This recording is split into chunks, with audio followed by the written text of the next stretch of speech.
ನಮಸ್ಕಾರ ರಿವ್ಯೂ ಚಾನಲ್ಗೆ ಸ್ವಾಗತ. ನಾನು ಸೌಖ್ಯ ಗಾಂವ್ಕರ್. ಐ ಲವ್ ಮೊಹಮ್ಮದ್ ಅನ್ನುವಂಥ ಘೋಷಣೆ ಮತ್ತು ಬ್ಯಾನರು ಈಗ ದೇಶವ್ಯಾಪಿ ಏಕಾಏಕಿ ಸದ್ದು ಮಾಡೋಕ್ಕೆ ಶುರು ಆಗಿಬಿಟ್ಟಿದೆ. ಏಕಾಏಕಿ ಅದು ದೊಡ್ಡ ಕಾಂಟ್ರವರ್ಸಿಯಾಗಿ ಜಟಾಪಟಿಗಳೆಲ್ಲ ನಡೀತಾ ಇದೆ, ನೋಡ್ತಾ ಇದ್ದೀರಿ ನೀವು. ಈಗ UP ಯೋಗಿ ಆದಿತ್ಯನಾಥ್ ಅವರ ಸರ್ಕಾರ ಹೆಡೆಮುರಿ ಕಟ್ಟೋದಕ್ಕೆ ಮುಂದಾಗಿರುವಂಥ ಒಂದು ಘಟನೆ ನಡೆದಿದೆ. ಲಾಠಿ ಚಾರ್ಜ್ ಜೋರಾಗಿ ಸದ್ದು ಮಾಡಿದೆ. ಏನು ಕಥೆ ಹಾಗಾದರೆ? ಮತ್ತೊಂದು ಪ್ರತ್ಯೇಕ ಘಟನೆಯಲ್ಲಿ ಮದರಸಾದ ಟಾಯ್ಲೆಟ್ನ ಒಳಗಡೆ 40 ಅಪ್ರಾಪ್ತ ಹುಡುಗಿಯರು. UP ಯೋಗಿ ಆದಿತ್ಯನಾಥ್ ಸರ್ಕಾರ ಈಗ ಬುಲ್ಡೋಸರ್ ಕಾರ್ಯಾಚರಣೆ ಮತ್ತೆ ಶುರು ಮಾಡಿದ್ದು. ಅಂದರೆ ಈ ಇಲ್ಲೀಗಲ್ ಮದರಸಾಗಳ ಮೇಲೆ ಆಪರೇಷನ್ ಶುರುವಾಗಿದ್ದು. ಈ ಒಂದು ಅಕ್ರಮ ಮದರಸಾದಲ್ಲಿ ಆಘಾತಕಾರಿ ದೃಶ್ಯ ಕಂಡು ಪೊಲೀಸರೇ ಬೆಚ್ಚಿಬಿಟ್ಟಿದ್ದಾರೆ. ಡೀಟೇಲ್ಸ್ನ ಇಡ್ತಾ ಹೋಗ್ತೀವಿ. ಮಿಸ್ ಮಾಡಿದ್ರೆ ನಮ್ಮ ಚಾನಲ್ನ ಸಬ್ಸ್ಕ್ರೈಬ್ ಮಾಡಿ, ನಿಮ್ಮ ಅಭಿಪ್ರಾಯ ಕಮೆಂಟ್ ಮಾಡಿ ತಿಳಿಸಿ. ಎಸ್ ವೀಕ್ಷಕರೇ, UPಯಲ್ಲಿ ಐ ಲವ್ ಮೊಹಮ್ಮದ್ ಅಲ್ಲಿಂದಾನೇ ಶುರುವಾಗಿತ್ತು, ಉತ್ತರ ಪ್ರದೇಶದಲ್ಲಿ. ಈಗ ಅಲ್ಲಿ ಫ್ರೈಡೇ ಪ್ರೇಯರ್ ಬಳಿಕ ಜೋರು ಗಲಾಟೆ ಆಗಿಬಿಟ್ಟಿದೆ. ಅಲಾ ಹಜರತ್ ದರ್ಗಾ IMC ಚೀಫ್ ಮೌಲಾನಾ ತಾಖೀರ್ ರಾಜಾ ಖಾನ್ ಮನೆ ಅಲ್ಲೆಲ್ಲ ಜೋರಾಗಿ ಪ್ಲಕಾರ್ಡ್ಸ್ ಎಲ್ಲ ಪ್ರದರ್ಶನ ಮಾಡಿದ್ದಾರೆ. ಅದು ಯಾರು ಏನು ಮಾಡಿದ್ರು, ಯಾರಿಂದ ಪ್ರಚೋದನೆ ಆಯಿತು, ಮತ್ತೊಂದು ಎಲ್ಲ ಗೊತ್ತಾಗಬೇಕೀಗ. ಕಲ್ಲು ಹೊಡೆಯೋ ಕೆಲಸ ಶುರು ಮಾಡಿಬಿಟ್ಟಿದ್ದಾರೆ. ಕಲ್ಲು ಹೊಡಿತಾ ಇದ್ದ ಹಾಗೆ ಅಲ್ಲಿ ಪರಿಸ್ಥಿತಿ ಹದಗೆಟ್ಟಿದೆ. ಲಾಠಿ ಚಾರ್ಜ್ಗೆ ಇಳಿದಿದ್ದಾರೆ ಪೊಲೀಸರು. ಅಲ್ಲಿನ ಪರಿಸ್ಥಿತಿ ತಿಳಿಗೊಳಿಸೋದಕ್ಕೆ ಪೊಲೀಸರು ಪ್ರಹಾರ ಮಾಡಲೇಬೇಕಾಗ ಬಂತು. UP ಅಲ್ಲಿನ ಸರ್ಕಾರ ಈಗ ಇಂತಹ ಕಾರ್ಯಕ್ರಮಗಳು, ಮೆರವಣಿಗೆ ಎಲ್ಲ ಕಡೆ ಹದ್ದಿನ ಕಣ್ಣಿರಿಸ್ತಾ ಇದೆ. ಯಾಕೆ ಹಾಗಾದರೆ? ಇದ್ದಕ್ಕಿದ್ದಂತೆ ದೇಶವ್ಯಾಪಿ ವಿವಿಧ ರಾಜ್ಯಗಳಲ್ಲಿ, 16 ರಾಜ್ಯಗಳಲ್ಲಿ ಏಕಾಏಕಿ ವ್ಯಾಪಿಸಿರೋದು ಈ ಐ ಲವ್ ಮೊಹಮ್ಮದ್. ಯೋಗಿ ಆದಿತ್ಯನಾಥ್ ಸರ್ಕಾರ ಈಗ ಹೆಡೆಮುರಿ ಕಟ್ಟೋದಕ್ಕೆ, ಅಂದರೆ ಅಶಾಂತಿ ಸೃಷ್ಟಿಸೋರ ವಿರುದ್ಧ ಕ್ರಮಕ್ಕೆ ಹೆಜ್ಜೆಯನ್ನ ಮುಂದಿಟ್ಟಿದೆ. ಅದು ಒಂದು ಕಡೆ. ಏನು ಕಥೆ ಇದು? ಎಲ್ಲ ಕಡೆ ಕೇಳಿ ಬರ್ತಿದೆಯಲ್ಲ ಐ ಲವ್ ಮೊಹಮ್ಮದ್ ಅಂತ. ಈಗ ಆಯಾ ಧರ್ಮದವರು ಅವರ ದೇವರನ್ನು ನಾನು ಪ್ರೀತಿಸ್ತೀನಿ ಅಂತ ಹೇಳ್ಕೊಳ್ಳೋದ್ರಲ್ಲಿ ತಪ್ಪಿಲ್ಲ. ಇದು ಅಪರಾಧ ಆಗ್ತಾನೆ ಇರಲಿಲ್ಲ. ಆದರೆ ಯಾಕೆ ಇಷ್ಟು ಗಲಾಟೆ ಆಗ್ತಿದೆ ಅಂದರೆ ನೋಡಿ, ಶುರುವಾಗಿದ್ದೆಲ್ಲಿ ಇದು ಲಕ್ನೌನಲ್ಲಿ ಶುರುವಾಯಿತು 20 ದಿನಗಳ ಹಿಂದೆ. ಬುಧವಾರ ಕರ್ನಾಟಕಕ್ಕೂ ಬಂತು ಐ ಲವ್ ಮೊಹಮ್ಮದ್ ವಿವಾದ. ಗುಜರಾತ್ಗೆ ಹಬ್ಬಿದೆ, ತೆಲಂಗಾಣದಲ್ಲಿ ಜೋರಾಗಿದೆ. ಸುಮಾರು 8 ರಾಜ್ಯಗಳನ್ನೇನೋ ವ್ಯಾಪಿಸ್ಬಿಟ್ಟಿದೆ ಅದೀಗ ಐ ಲವ್ ಮೊಹಮ್ಮದ್ ಅಂತ. ಅದಕ್ಕೆ ಪ್ರತಿಯಾಗಿ ಐ ಲವ್ ಮಹಾದೇವ್ ಅಂತ ಈ ರೀತಿ ಎಲ್ಲ ಜೋರು ಗಲಾಟೆ ಸುಮಾರು ಕಡೆಗಳಲ್ಲಿ 2 ಗುಂಪುಗಳ ನಡುವಿನ ಗಲಾಟೆಗೆ ದಾರಿ ಮಾಡಿಕೊಡ್ತಾ ಇದೆ. 20ಕ್ಕೂ ಹೆಚ್ಚು FIRಗಳು ದಾಖಲಾಗಿವೆ. ಇಲ್ಲೇ ಲೆಕ್ಕ ಹೇಳೋದಾದರೆ ಸುಮಾರು ಜನರನ್ನು ಬಂಧಿಸಲಾಗಿದೆ. ಕೆಲವು ಪೋಸ್ಟರ್ಗಳನ್ನು ಹಿಡ್ಕೊಂಡು ಬರೋದು, ಒಂದು ಸ್ವಲ್ಪ ವಿವಾದ ಆಗೋದು ಸೋಷಿಯಲ್ ಮೀಡಿಯಾದಲ್ಲಿ, ಆ ಥರ ಇತ್ತು ಆರಂಭದಲ್ಲಿ. ವಾಟ್ಸಪ್ ಸ್ಟೇಟಸ್ ವಾರ್ಗೆ ಕಾರಣ ಆಗಿತ್ತು. ಅದಾದ ಮೇಲೆ ಇದು ಬೀದಿಗೂ ಬಂತು, ಅಂದರೆ ರಸ್ತೆಗಳಿಗೆ ಬಂತು. ಹಾಗಾಗಿ ಈಗ ಸಂಘರ್ಷದ ವಾತಾವರಣ ಸೃಷ್ಟಿಯಾಗಿದೆ. UP, ತೆಲಂಗಾಣ, ಉತ್ತರಾಖಂಡ್, ಮಹಾರಾಷ್ಟ್ರ, ಕರ್ನಾಟಕ, ಗುಜರಾತ್ ಸುಮಾರು ಕಡೆಗಳಲ್ಲಿ ಐ ಲವ್ ಮೊಹಮ್ಮದ್ ಈ ಪ್ಲಕಾರ್ಡು, ಘೋಷಣೆ, ಬರಹ ದೊಡ್ಡ ಕಾಂಟ್ರವರ್ಸಿಗೆ ಕಾರಣ ಆಗ್ತಿರೋದು. ಇಷ್ಟು ದಿನ ಇಲ್ಲದೆ ಇರೋದು ಈಗ ಇದ್ದಕ್ಕಿದ್ದಂತೆ ಬಂದಿದ್ದು ಯಾಕೆ ಅನ್ನೋ ಪ್ರಶ್ನೆ ಹುಡ್ಕೊಂಡಿದೆ. ಮತ್ತು ಈ ಥರ ಪ್ರದರ್ಶನ ಮಾಡೋದ್ರಿಂದಾಗಿ ಕೋಮು ಸಾಮರಸ್ಯಕ್ಕೆ ಧಕ್ಕೆಯಾಗತ್ತೆ ಅಂತ ಹಿಂದೂ ಯುವಕರು ವಿರೋಧ ವ್ಯಕ್ತಪಡಿಸಿರೋದು. ಯಾಕೆ ನಾವು ನಮ್ಮ ದೇವರನ್ನು ಪ್ರೀತಿಸ್ತೀವಿ ಅಂತ ಬರ್ಕೊಳ್ಬಾರ್ದ ಅಂತ ಅವರು ಆಕ್ರೋಶ ವ್ಯಕ್ತಪಡಿಸಿರೋದು. ಈ ಥರ ಜಟಾಪಟಿ ಆಗ್ತಾ ಒಂದು ರಾಜ್ಯದಿಂದ ಇನ್ನೊಂದು ರಾಜ್ಯಕ್ಕೆ ಇದು ವ್ಯಾಪಿಸ್ತಾ ಇದೆ. ಇದು ಶೋ ಆಫ್ ಸ್ಟ್ರೆಂಗ್ತಾ ಅನ್ನೋ ಪ್ರಶ್ನೆ ಹುಟ್ಟುಕೊಂಡಿದೆ. ಅಂದರೆ ತಮ್ಮ ಶಕ್ತಿ ಎಷ್ಟಿದೆ, ನಮ್ಮ ಧ್ವನಿ ಎಷ್ಟು ಜೋರಿದೆ ಅನ್ನೋದನ್ನು ತೋರಿಸೋದಕ್ಕೆ ನಿಂತಿರುವಂಥ ಹೊಸ ಸ್ಟೆಪ್ಪ ಇದು.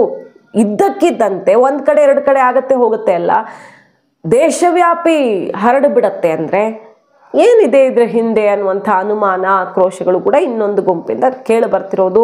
ಈಗ ಮದ್ದೂರಲ್ಲಿ ಮೊನ್ನೆ ದೊಡ್ಡ ಗಲಾಟೆ ಆಯಿತು, ಕಲ್ಲು ತೂರಾಟ, ಗಣೇಶ ಕಾರ್ಯಕ್ರಮದ ಸಂದರ್ಭದಲ್ಲಿ. ಆಮೇಲೆ ಸತ್ಯ ಏನು ಅನ್ನೋದನ್ನು ಒಪ್ಪಿಕೊಳ್ಳಬೇಕಾಯಿತು. ಒಪ್ಪಿಕೊಂಡ್ರು, ಹೌದು ತಪ್ಪು ಮಾಡಿದ್ದಾರೆ ಅಂತ. ಆದರೆ ಇದು ಆ ಸ್ವರೂಪದ್ದಲ್ಲ, ಇದು ಬೇರೆ ಸ್ವರೂಪದ್ದು. ಶುರುವಾಗಿದ್ದು ಬೇರೆ ಥರ, ಈಗ ಬೇರೆ ಆಯಾಮವನ್ನೇ ಪಡ್ಕೊಂಡಿದೆ. ದಾವಣಗೆರೆಯಲ್ಲಿ ನೋಡಿ ಏನಾಗಿದೆ ಅಂತ. ಹಿಂದೂಗಳ ಮನೆಯನ್ನೇ ಟಾರ್ಗೆಟ್ ಮಾಡ್ಕೊಂಡು ಹೋಗಿ ಅಲ್ಲಿ ಬ್ಯಾನರ್ ಕಟ್ಟೋದು ಇಂಥದ್ದೆಲ್ಲ ಮಾಡಿದ್ದಾರೆ ಅನ್ನುವಂಥ ಆರೋಪ ಕೇಳಿ ಬಂದಿದೆ.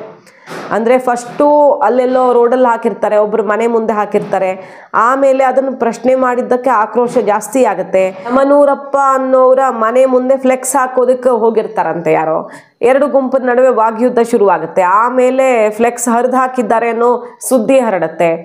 ಅದು ದೊಡ್ಡದಾಗಿ 50ಕ್ಕೂ ಹೆಚ್ಚು ಹಿಂದೂಗಳ ಮನೆಯನ್ನೇ ಟಾರ್ಗೆಟ್ ಮಾಡಿ ದಾಳಿ ಮಾಡಿದ್ದಾರೆ ಅಂತ ದಾವಣಗೆರೆಯಲ್ಲಿ ಆರೋಪ ಕೇಳಿಬಂದಿದೆ. ಅಷ್ಟು ಜನ ಹಿಂದೂಗಳನ್ನೇ ಟಾರ್ಗೆಟ್ ಮಾಡಿ ಅಟ್ಯಾಕ್ ಮಾಡಲಾಗ್ತಿದೆ ಅನ್ನುವಂಥ ಆರೋಪ ಕೇಳಿಬರ್ತಿದೆ. ಅಂದರೆ ಸುಖ ಸುಮ್ಮನೆ ಎಲ್ಲ ಆರಾಮಾಗಿ ಅವ್ರವ್ರ ಪಾಟಿಗೆ ಸಾಮರಸ್ಯದಿಂದ ಬದುಕ್ತಾ ಇದ್ದವರು ಸುಖ ಸುಮ್ಮನೆ ಈ ರೀತಿ ಇದ್ದಕ್ಕಿದ್ದಂತೆ ಇಷ್ಟೆಲ್ಲ ರಾಜ್ಯಗಳಲ್ಲಿ ಏಕಾಏಕಿ ಏನಾಗ್ತಿದೆ, ಅಸಲಿಗೆ ಏನು ತೋರಿಸೋದಕ್ಕೆ ಹೊರಟಿದ್ದಾರೆ, ಯಾರು ಇದರ ಹಿಂದಿದ್ದಾರೆ, ಇಂಥದ್ದೆಲ್ಲ ಪ್ರಶ್ನೆಗಳು ಹುಟ್ಟುಕೊಳ್ಳೋದಕ್ಕೆ ಕಾರಣ ಆಗ್ತಾ ಇದೆ. ನೋಡ್ಬೇಕು, ಇದನ್ನು ಎಲ್ಲ ರಾಜ್ಯಗಳು ಕೂಡ ಸ್ವಲ್ಪ ಸೀರಿಯಸ್ ಆಗಿ ತಗೊಳ್ಬೇಕಾಗತ್ತೆ, ಎರಡೂ ಕಡೆಯಿಂದ ಏನೇನು ಆಗ್ತಾ ಇದೆ ಅನ್ನೋದನ್ನು. ಈಗ UPಯಲ್ಲಿ ಅದೇ ರೀತಿಯಲ್ಲಿ ಯೋಗಿ ಆದಿತ್ಯನಾಥ್ ಅವರು ಸರ್ಕಾರ ಇವತ್ತು ಒಂದು ಕಡೆ ಲಾಠಿ ಚಾರ್ಜ್ ಮಾಡುವ ಮೂಲಕ ರುಚಿ ತೋರಿಸಿದೆ. ನಾವೇನು ತಪ್ಪು ಮಾಡ್ತಿಲ್ಲ, ದೇವರ ನಾಮ ಬರ್ಕೊಳ್ಳೋದು ತಪ್ಪ ಹಾಗಾದ್ರೆ ಅಂತ ಪ್ರಶ್ನೆ ಮಾಡಿಕೊಂಡು ಕಲ್ಲು ತೂರಾಟದ ಕೆಲಸ ಮಾಡಿದ್ದು ಯಾರು ಹಾಗಾದ್ರೆ ಅನ್ನೋದಕ್ಕೀಗ ಉತ್ತರ ಸಿಗಬೇಕಾಗಿದೆ. ಕಲ್ಲು ಯಾಕೆ ಬಂತು? ದೇವರ ಮೇಲಿನ ಪ್ರೀತಿಯನ್ನು ಯಾರೂ ಪ್ರಶ್ನೆ ಮಾಡೋಕ್ಕಾಗಲ್ಲ. ಕಲ್ಲು ತೂರಿದವರು ಯಾರು? ಪೊಲೀಸರು ಲಾಠಿ ಚಾರ್ಜ್ ಮಾಡಲೇಬೇಕಾದ ಪರಿಸ್ಥಿತಿ ಬಂತು ಅಂದರೆ ಉದ್ದೇಶ ಬೇರೆ ಏನೋ ಇತ್ತು ಅಂತ ಅರ್ಥ ಆಗತ್ತಲ್ವ. ಈ ರೀತಿ ಎಲ್ಲೆಡೆ ವ್ಯಾಪಿಸ್ತಾ ಇರೋದು ಇದು ಆಘಾತಕಾರಿಯಾಗಿದೆ. ಈ ಬೆಳವಣಿಗೆ ನೋಡಬೇಕು, ಇದನ್ನು ಪೊಲೀಸರು ಎಷ್ಟು ಸೀರಿಯಸ್ ಆಗಿ ತಗೊಳ್ತಾರೆ. ಕೇಂದ್ರ ಸರ್ಕಾರದ ತನಕ ತಲುಪಿದೆ ಇದು, ಕೇಂದ್ರ ಗೃಹ ಇಲಾಖೆಯ ತನಕ. ಅಷ್ಟು ರಾಜ್ಯಗಳಿಗೆ ಅಷ್ಟು ಸ್ಪೀಡಾಗಿ ವ್ಯಾಪಿಸ್ತಾ ಇರೋದ್ರಿಂದಾಗಿ ಇದರ ನಡುವೆ UPಯಿಂದ ಇನ್ನೊಂದು ಆಶ್ಚರ್ಯ ಮತ್ತು ಅಷ್ಟೇ ಆಘಾತಕಾರಿ ಸುದ್ದಿ ಬರ್ತಾ ಇದೆ ನೋಡಿ. ಒಂದು ಮದರಸಾಗ ಹೋಗ್ತಾರೆ, ಇದು ಇಲ್ಲೀಗಲ್ ಆಗಿ ನಡೀತಾ ಇದ್ದದ್ದು ಮದರಸಾ. UP ಸರ್ಕಾರ ಈ ಅಕ್ರಮ ಮದರಸಾಗಳ ವಿರುದ್ಧ ಸಮರ ಸಾರಿದೆ. ಕಳೆದ ವರ್ಷದಿಂದ ಇದನ್ನು ಯಾವ್ಯಾವ ರೀತಿಯಲ್ಲಿ ಮಟ್ಟ ಹಾಕಬೇಕು ಅಂತ ಲಿಸ್ಟ್ ಔಟ್ ಮಾಡಿ ಒಂದೊಂದು ಜಿಲ್ಲೆಯಲ್ಲೂ ಎಷ್ಟೆಷ್ಟಿದೆ ಅಂತ ಲಿಸ್ಟ್ ತೆಗೆದು ಯೋಗಿ ಆದಿತ್ಯನಾಥ್ ಅವರು ಹೆಡೆಮುರಿ ಕಟ್ತಾ ಇದ್ದಾರೆ. ಈ ಇಲ್ಲೀಗಲ್ ಆಗಿ ಎಲ್ಲೆಲ್ಲಿ ಏನೇನು ಆಕ್ಟಿವಿಟೀಸ್ ನಡೀತಿದ್ದಾವೆ, ಭಯೋತ್ಪಾದಕತೆ ಹಾಕೋದಕ್ಕೆ ಟ್ರೈನಿಂಗ್ ಮಾಡೋದಕ್ಕೆ ಕ್ಯಾಂಪ್ಗಳಾಗಿ ಕೆಲಸ ಮಾಡ್ತಿದ್ದಾವ, ಕನ್ವರ್ಷನ್ನು ಮತ್ತೊಂದು ಮಗದೊಂದು ಆ ಚಂಗೂರ್ ಬಾಬನ್ ಕಥೆ ನೋಡಿದ್ವಲ್ಲ, ಆ ಥರದ ರ್ಯಾಕೆಟ್ಗಳ ಹೀಗೆಲ್ಲ ಹುಡುಕಾಟ ನಡೀತಾ ಇದೆ ಅಲ್ವಾ. ಈ ಥರ ಹೋದಾಗ ಇಲ್ಲೊಂದು ಮದರಸಾದಲ್ಲಿ ಬಹಳ ಆಘಾತಕಾರಿ, ಬಹ್ರೈಚ್ನಲ್ಲಿ, ಉತ್ತರ ಪ್ರದೇಶದ ಬಹ್ರೈಚ್ನಲ್ಲಿ ನೋಂದಣಿ ಆಗದಂತಹ ಮದ್ರಸಾದಲ್ಲಿ ಸುಮಾರು ಕಂಪ್ಲೇಂಟ್ಸ್ ಇತ್ತು. ಊರವ್ರು ಏನೋ ಇಲ್ಲ ಅನುಮಾನ ಇದೆ, ಏನೋ ನಡೀತಿದೆ ಒಳಗಡೆ ಅಂತೆಲ್ಲ ಬಹಳಷ್ಟು ಸಲ ಕೇಳಿ ಬಂದಿತ್ತು. ಅದಕ್ಕೆ ಹೋಗ್ತಾರೆ ಪೊಲೀಸರು. ಹೋದಾಗ ಒಳಗಡೆ ಹೋಗೋದಿಕ್ಕೂ ಬಿಡಲ್ಲ. ಅಶ್ವಿನ್ ಕುಮಾರ್ ಪಾಂಡೆ ಅವರ ನೇತೃತ್ವದಲ್ಲಿ, ವಿಭಾಗೀಯ ಮ್ಯಾಜಿಸ್ಟ್ರೇಟ್ ನೇತೃತ್ವದಲ್ಲಿ ರೇಡ್ ಆಗುತ್ತೆ. ಹೋಗಕ್ಕೆ ಬಿಡ್ತಿಲ್ಲ, ಅಡ್ಡ ಹಾಕಿದ್ದಾರೆ, ಆದರೂ ಬಿಡದೆ ಒಳಗೆ ನುಗ್ತಾರೆ. ಸುಮಾರು ಫ್ಲೋರ್ ಬಿಲ್ಡಿಂಗ್ ಇತ್ತು. ಅಲ್ಲಿ ನೋಡಿದ್ರೆ 3 ಅಂತಸ್ತಿನ ಕಟ್ಟಡ. ಅದು ಮೇಲ್ಗಡೆ ಹೋದಾಗ ಎಲ್ಲ ಫ್ಲೋರ್ ಹುಡುಕಾಡ್ತಾರೆ. ಮೇಲ್ಗಡೆ ಬಾತ್ರೂಮಲ್ಲಿ ಒಂದೇ ಕಡೆ 40 ಅಪ್ರಾಪ್ತ ಹುಡುಗಿಯರನ್ನು ಬಾತ್ರೂಮಲ್ಗೆ ಇರಿಸಲಾಗಿತ್ತು. ಅಲ್ಲಿ ಕೊಠಡಿಗಳಿದೆ ಬೇಕಾದಷ್ಟು. ಯಾಕೆ ಅವ್ರು ಅಲ್ಲಿದ್ದಾರೆ, ಇವರೇನು ಎಜುಕೇಷನ್ಗೆ ಬಂದವರ, ಏನಕ್ಕೆ ಕರ್ಕೊಂಡು ಬಂದಿಟ್ಟಿದ್ದೀರಾ, ಅವ್ರ ಪೇರೆಂಟ್ಸ್ ಯಾರು ಎಲ್ಲ ವಿಚಾರಿಸಿದ್ರೆ ಯಾವ ಡಾಕ್ಯುಮೆಂಟ್ಸು ಇಲ್ಲ. ಆ ಮದ್ರಸಾ ಬಗ್ಗೆ ಡಾಕ್ಯುಮೆಂಟ್ಸ್ ಇಲ್ಲ. ಅವರೆಲ್ಲ ಸೌಂಡ್ಗೆ ಹೆದರ್ಕೊಂಡು ಒಳಗೋದ್ರು ಅಂತ ಅವರೇನೋ ಕಥೆ ಕಟ್ಟೋಕೆ ಹೋಗಿದ್ದಾರೆ. ಬಟ್ ಆ ಮಕ್ಕಳು 14 ವರ್ಷದ ಒಳಗಿನ ಮಕ್ಕಳು, ಮಾತಾಡೋಕೆ ಬರೋ ಮಕ್ಕಳು. ಅವ್ರು ಕೇಳಿದರೆ ಅವ್ರ ಆನ್ಸರು ಕೂಡ ಅನುಮಾನಾಸ್ಪದವಾಗಿತ್ತು. ಅವ್ರು ಏನು ಮಕ್ಕಳು ಪಾಪ ಭಯಭೀತರಾಗಿ, ಅಂದರೆ ತಮ್ಮ ಮನೆ ಸೇರಿಸಿ ಅಂತನೋ ಇನ್ನೊಂದು ಅಂತನೋ ಒಬ್ಬೊಬ್ಬರು ಒಂದೊಂದು ರೀತಿಯಲ್ಲಿ ಆನ್ಸರ್ ಮಾಡ್ತಾರೆ. ಕೊನೆಗೆ ಅವ್ರನ್ನೆಲ್ಲ ರಕ್ಷಿಸ್ತಾರೆ, ತಕ್ಷಣ ರಕ್ಷಿಸ್ತಾರೆ. ಒಬ್ಬೊಬ್ಬರೇ ಬಾತ್ರೂಮಿಂದ ಬರ್ತಾನೆ ಇದ್ದಾರೆ ಹುಡುಗಿರು. ಎಲ್ಲಿಗೆ ಹಾಗಾದರೆ ಇವ್ರನ್ನ ಕರ್ಕೊಂಡು ಬಂದಿದ್ದು, ಇವ್ರನ್ನ ಯಾಕಾಗಿ ಅಲ್ಲಿ ಕರ್ಕೊಂಡು ಬರಲಾಗಿತ್ತು, ಇದೆಲ್ಲ ಪ್ರಶ್ನೆಗಳು ಹುಟ್ಟುಕೊಂಡಿದೆ.